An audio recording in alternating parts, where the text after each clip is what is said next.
4 News starts now with a breaking news alert. We've got breaking news in the last 10 minutes, a major development in the cases of Jennifer and James Crumbley. We now can confirm both of their requests for a new trial have been denied. The decision coming down from the 6th Judicial Circuit Court just after 3:30 this afternoon. As you know, the Crumbleys were convicted in separate trials of involuntary manslaughter for the deaths of 4 students killed by their son in the 2021 rampage at Oxford High School. I did just spoke to the Oakland County prosecutor, Karen McDonald, just moments before this newscast started to get her response to these developments. We just got her official statement. Let me share it with you right now. It says, in part, it is time to turn our attention away from the Crumbleys and refocus on the Oxford victims. The bottom line is both James and Jennifer Crumbley were convicted by juries of their peers after receiving a fair trial. We currently have a crew headed to the clerk's office right now to pick up the judge's opinions. And then I have to tell you, in the last 2 minutes, I was able to get those opinions. We are posting them right now on clickondetroit.com. As we said, this is breaking news, so it's changing minute by minute. But we just got the statement from the prosecutor. We're putting that information on clickondetroit.com. The specifics of the ruling we will continue to follow. Also, another big day. Busy news day. First at 4, anti-ICE protesters are gathering outside Detroit's federal building. We've got video of our crews that shot this afternoon showing the rally as people told us they were fighting against deportations. Now, right now, protesters seem to have dispersed. That's the latest there. But Detroit joins a growing list of cities where people are demonstrating against ICE. I want you to take a look at this video. This is the scene from Baltimore, where immigration advocates are rallying today.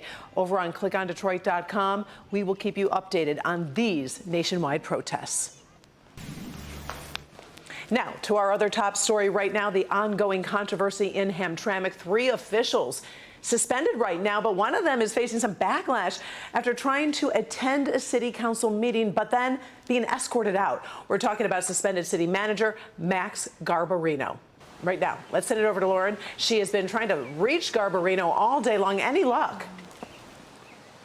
Karen, so far, no answers. We tried calling his attorney, also Garbarino himself, wondering why he showed up here to the council meeting last night here at City Hall. What was the point? And like I said, we're still waiting for those answers right now. But it really seems like the tension is building between the mayor and the city manager. So here's what happened. It all went down last night at the city council meeting. It's the first time the council met since the city manager, Max Garbarino, was put on leave, and that scathing lawsuit was dropped. Right out the gate, sparks were flying when Garbarino took a seat in the front row. The mayor then demanding the deputy chief to escort him out. Take a listen. You are on paid administrative leave. You are not supposed to be here. And I would ask the deputy police chief to escort him out, please. That's all right. I'll be kicked out. What can you say? And you can hear Garbarino there at the end mentioning the lawsuit. We tried to get in touch with him, like I said, his attorney, John Marco, also Garbarino himself, about all of this, and we are still waiting to hear back, hoping to get that answer soon.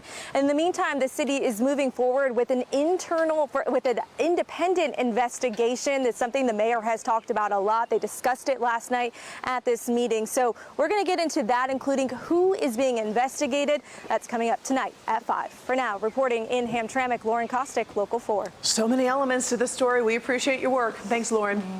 Over on clickondetroit.com, you can get caught up on everything that has happened in Hamtramck leading up to this point. Snap a picture of the QR code on your screen right now, and it will take you to our full coverage on this story.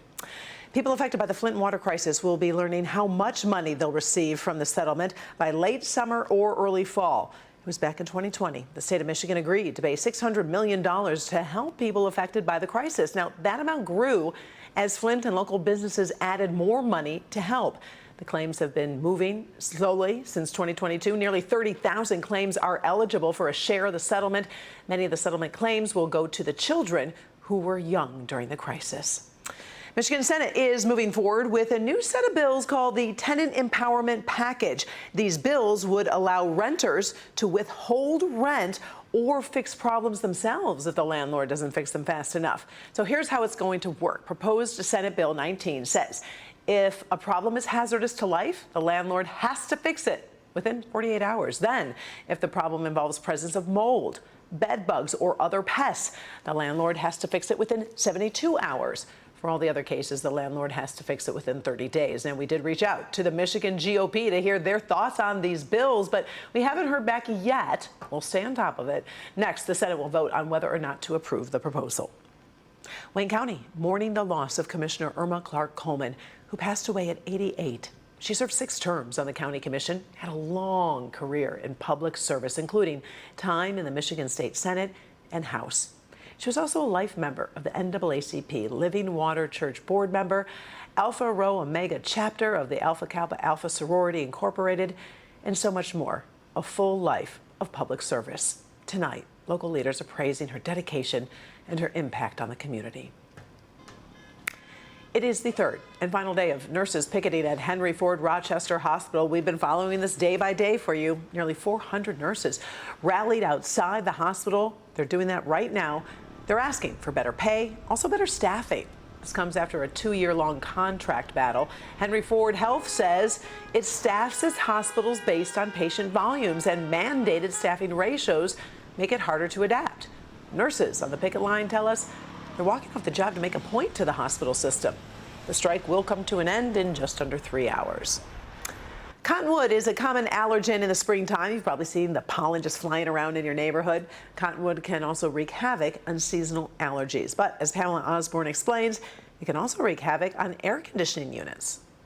Well, all this white fuzz flying around really does give you the feeling that you're walking in a winter wonderland, except it's the middle of June and it's 78 degrees. Whether you look up or even down, this stuff is everywhere. Now, the good news is the cottonwood tree that's producing all of that, we're reaching the end of the season for that. It should be wrapped up by the end of June. But the bad news is it's all over the ground, and it could cause a problem for your HVAC system. If the sides of this are plugged or restricted, the efficiency of your air conditioner gets reduced by up to half, which means it runs twice as hard, twice as long, it uses a lot of electricity, and reduces its lifespan. Coming up at 5:30, we're speaking more with that expert. He's outlining his best tips and tricks to keep your HVAC system working at its best.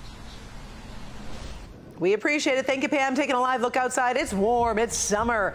And it is gorgeous out there. Even though summer doesn't officially start for more than a week, we're getting used to it. Let's bring in forewarned meteorologist Brian Sherman. He's live from Campus Martius. That is the place to be.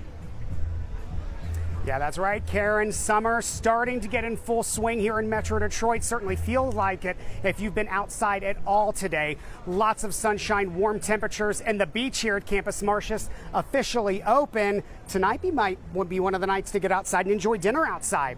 Tower cam over downtown Detroit. Lots of sunshine as we've worked into the afternoon. Temperatures really responding in kind, going well into the 80s as we've worked into the afternoon. 85 degrees here in downtown Detroit. That southwest wind at about 17 miles an hour. It is a little breezy outside, but that is also helping to pump in some of that warm air as we work throughout the day. But all good things must come to an end. We are going to see more cloud cover overnight tonight and into early on Thursday morning. Thanks to that cold front working into the region, that will bring the chance of a few rain showers heading into tomorrow. So let's enjoy tonight. If you're going to be doing anything outside, taking the dog for a walk, mid-80s by 6 o'clock this evening. We drop into the middle 70s by midnight, and that cloud cover really doesn't increase until after midnight tonight into early tomorrow morning. We'll talk more about how long the rain's going to stick around and if there's more 80s on the way. Details in your full forewarned forecast coming up in just a few minutes. For now, reporting live from Campus Martius, I'm forewarned meteorologist Brian Sherman. Karen, back to you.